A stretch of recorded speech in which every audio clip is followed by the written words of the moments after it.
أعوذ بالله من الشيطان الرجيم.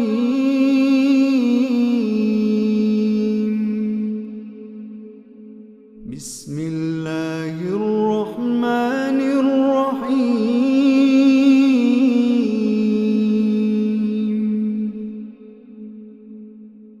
ياسين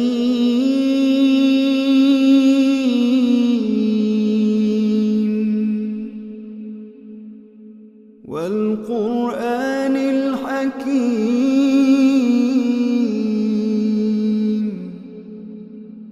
إنك لمن المرسلين.